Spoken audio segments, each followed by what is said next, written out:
Niyitegeka Gratien umenyerewe mu mazina nka Ngiga, Papa Sava, Seburikoko ndetse n'ayandi, mu minsi mike byari byavuzwe ko agiye gushakana na Mama Sava.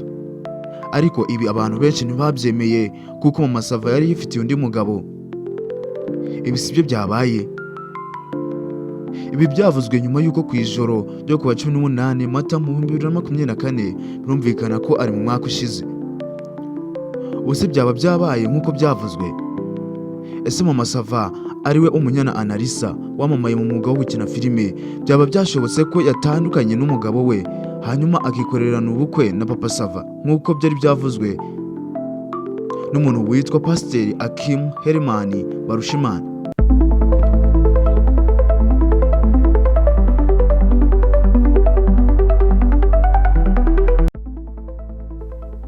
Ni tariki 18 Mata mu 2024 hacicikanye amashusho ku mbuga nkoranyambaga zigiye zitandukanye agaragaza Pasiteri Akim ahanurira Mama Sava ko agiye gutandukana n'umugabo we maze akikuranira ubukwe bwiza na Papa Sava.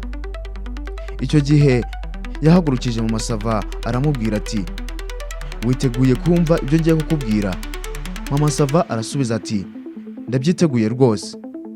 Akimu ari nako amubwira ati, Imana irambwiye ngo nyuma y'iyi myaka yose ntabwo urigera ukora divorce y'uyu mugabo wawe.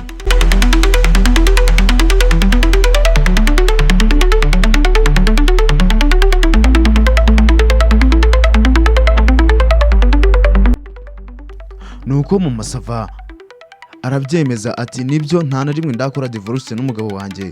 Ari nabwo Pasiteri yamubwiye ko yeretswe ko agiye gutandukana n'uwo mugabo we agakorana ubukwe bwiza na Papa Sava, ari nabwo byategerejwe n'abantu benshi maze bagaheba. Umwaka ukaba wihiritse n'amezi arengaho, ariko kuri iyi nshuro sinzi ko biragenda.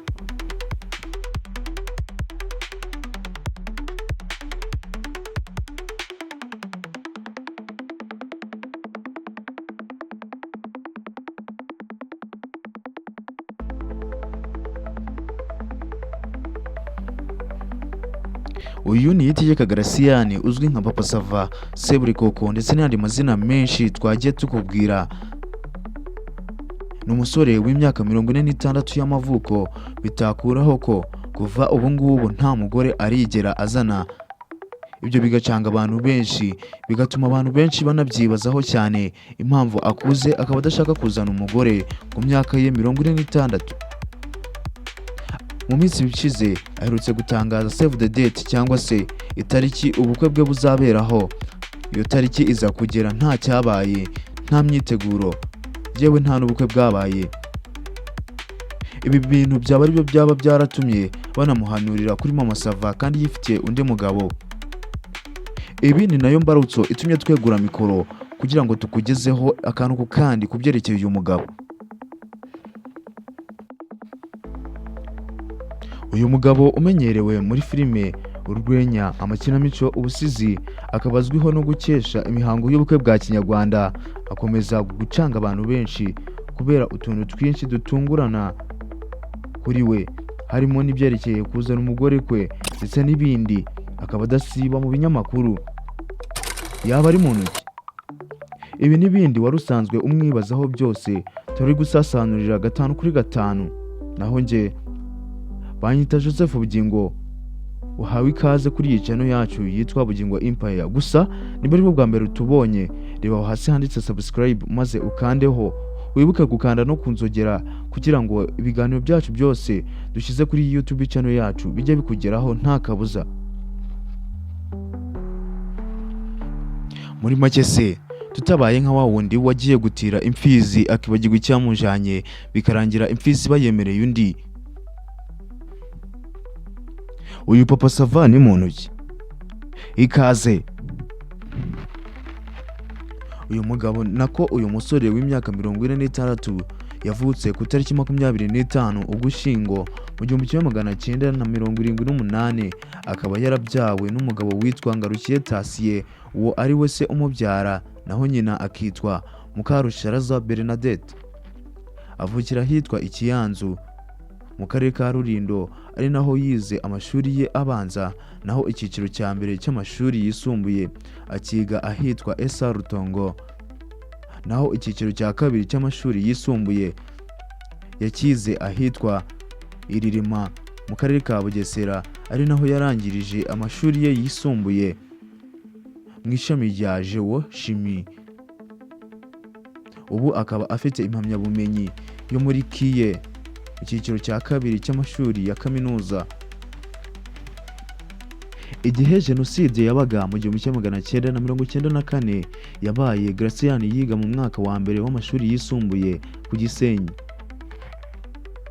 Igihe iyi jenoside yarangiriye, yasubiye mu mwaka wa gatandatu w'amashuri abanza kubera ikibazo cy'ubukene.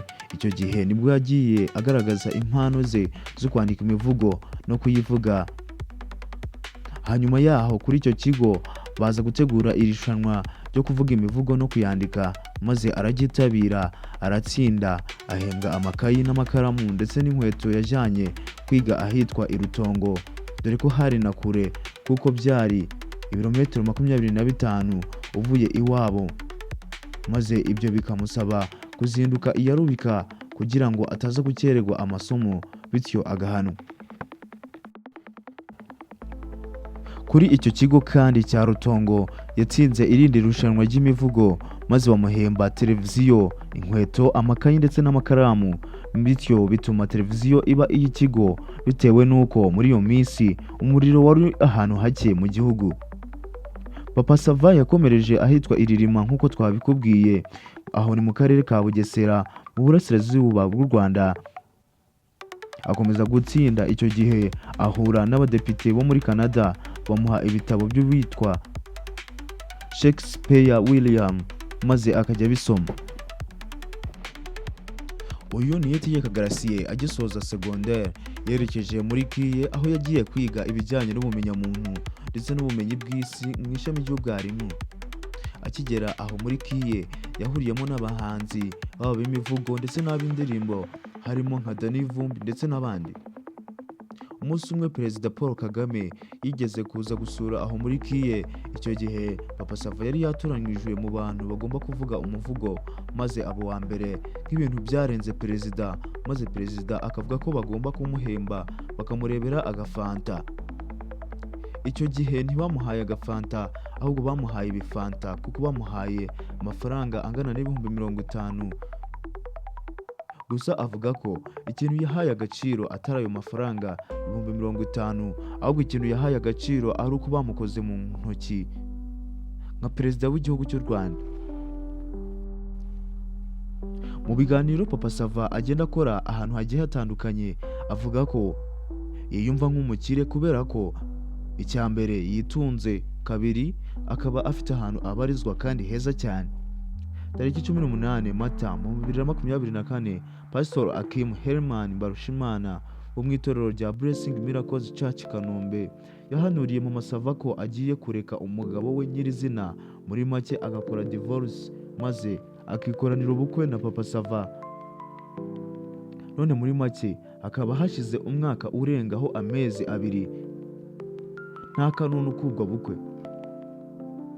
Uwo mupasiteri kandi yanabwiye Mama Sava ko bazabyara impanga 2 kandi ko Papa Sava azamukunda nk'uko bikwiye.